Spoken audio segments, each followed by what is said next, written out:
আসসালামু আলাইকুম সকলকে। আজকের ভয়াবহ কাহিনীটি পাঠিয়েছেন নারায়ণগঞ্জের একজন রিকশা চালক ভাই।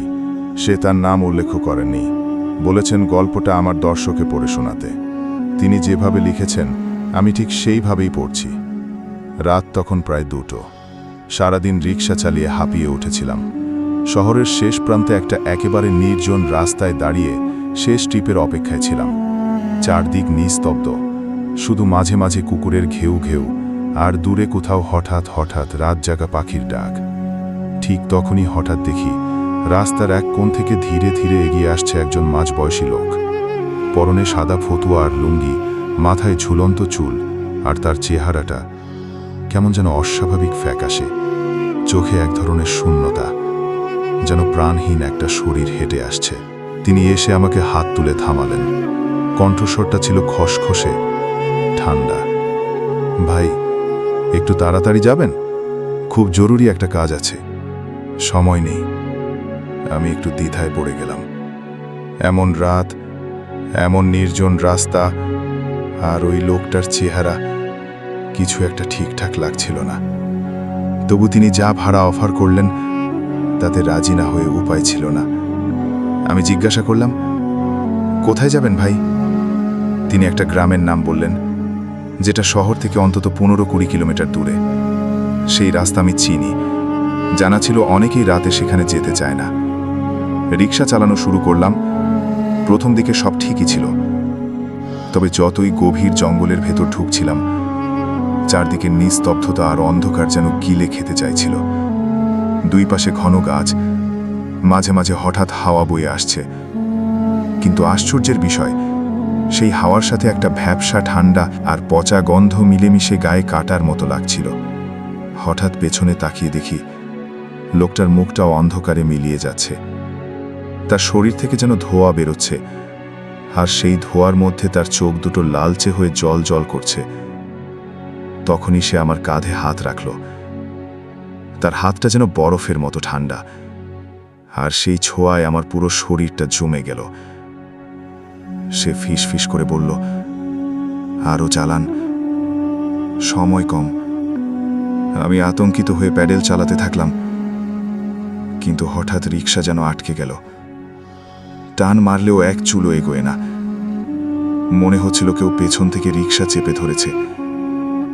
তার সঙ্গে রিকশার ওজনও যেন কয়েক গুণ বেড়ে গেছে।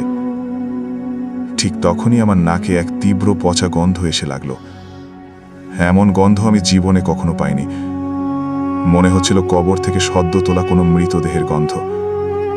আর তখনই পেছনে বসা লোকটা একটা বিকট হাসি হাসতে শুরু করলো।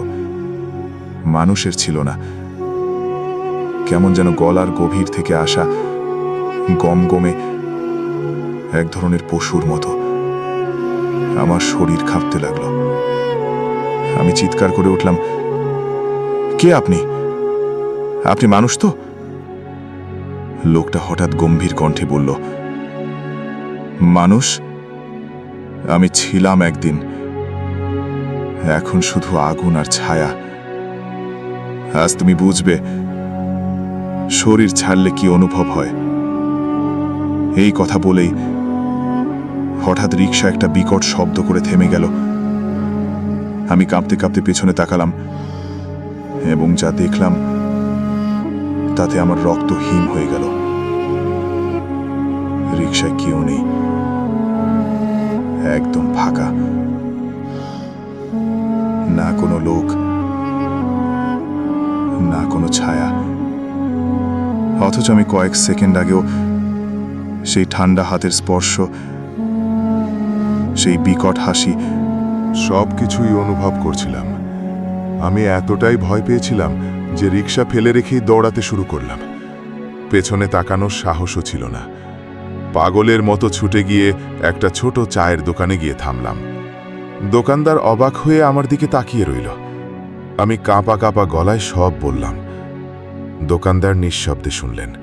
তারপর ধীরে ধীরে বললেন, ভাই, আপনি তো জিনের পাল্লায় পড়েছিলেন।